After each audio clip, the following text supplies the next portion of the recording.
Amin became president. Amin started to come to limelight during Obote deals with Idi Amin in Congolese gold and ivory. After Obote and Idi Amin Congolese gold and ivory scandal, and Obote holding a referendum on Uganda's lost counties, Mutesa II administration reacted by ordering Obote out of Uganda soil. Obote responded by attacking Lubiri, using Idi Amin, his loyal commander. Obote's civilian support was reduced to the very minimum after the attack on Mengo.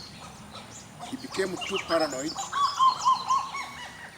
and this brought about a state of arbitrary arrests and imprisonment, state of emergency. The parliament was dissolved and the constitution abused. Idi Amin, with whom he had had close Congolese gold and ivory deals, appeared to be the main pillar on which all moves rotated. He liked him so much, not because he was so brave, but his being illiterate. Obote mistook him to have no political interests, but rather his alliance to combat opposition. Idi Amin took advantage of this and started recruiting his private and personal Congolese and Southern Sudanese army. He placed some of them in the General Service Unit, the Security Service, to Obote. These were always providing necessary information to Idi Amin. Obote became suspicious, so he arranged to investigate, arrest, and detain Idi Amin, using his tribesmen in the army, Langis and Ajoris.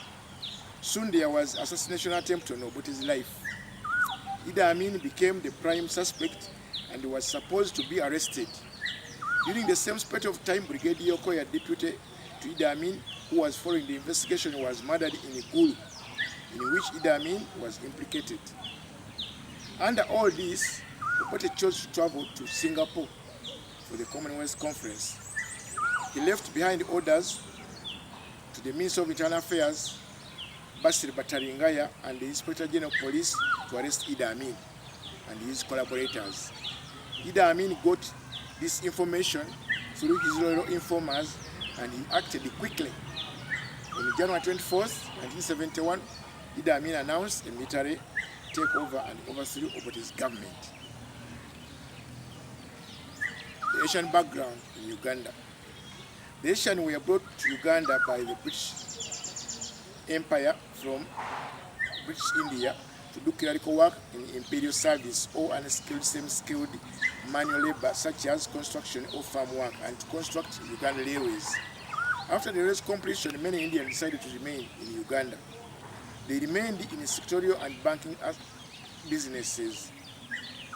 They had significant influence on the economy. They served the elite, healthcare and school services. They dominated in manufacturing and trade and commerce. Rewriting history and anti-colonialism sentiment. By the beginning of 1972, having stayed 1 year in power, Idi Amin's popularity had greatly faded. And what he thought as a solution to redeem it was to offer goods and demand to both his soldiers and civilians, which he evidently lacked at the time. Secondly, he was afraid of any military opposition, since he had created a good number of enemies within the military. So on August 4th, while touring Tororo Barracks near Kenya border, he announced he had a dream the previous night in which God instructed him to expel all the Asians living on Uganda soil. All he wanted was to get the Asians' property and distribute it to his troops by way of rejuvenating his popularity and trust. Secondly, it was to reassert his backward sentiments that Uganda was a black people's country and had gained independence from her colonial masters. Uganda has had people wanting to rewrite history, especially leaders causing untold economic suffering in the population. That's mean moving forward but look behind. Actually, I took this decision for the economy of Uganda. And I must make sure that every Ugandans get a fruit of independence. Since independent, actually Uganda is not yet independent, I will say that. even when the British handed over on the 9th of October 1962, the Uganda still not yet independent. Uganda will be independent after this, my decision, after I want to see that the whole Kampala street is not full of Indians. It must be proper black, and administration in those shops is run by the Ugandans. Would you like to get all Asians out, really, sir? Yes, they must go to their country. Even nationals of Uganda? If they want to go, they are welcome to go. What will happen to these people if they don't go by the time limit?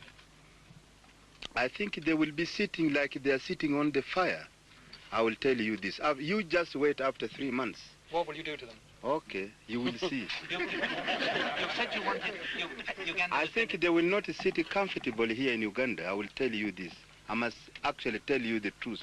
Have you asked the British to take them away, sir? That you are building transit camp for them if they are not going? I am not responsible for building them transit camp. Have you asked the British to take them away, sir? Yes, it is the British High Commissioner is here, his responsibility. Yes. I have told him. You've said you wanted to teach Britain a lesson, President. Why is that? And that is now lesson I am teaching the British. I am teaching now the lesson because I am correcting them from the mistake they had made. If they had think before earlier that there is the African here who can even work under building the railway with instruction given to them by the British, this problem will not happen. Isn't this going to end your friendship with Britain? I don't mind ending. What are you giving me? What is more you are giving me? British actually deceived me last year, giving me 10 million pounds. They never give up to now. When I had a really very critical problem of finance, up to now. Now I don't want that money again. And now they have given, I think every year, 4.5 million every year.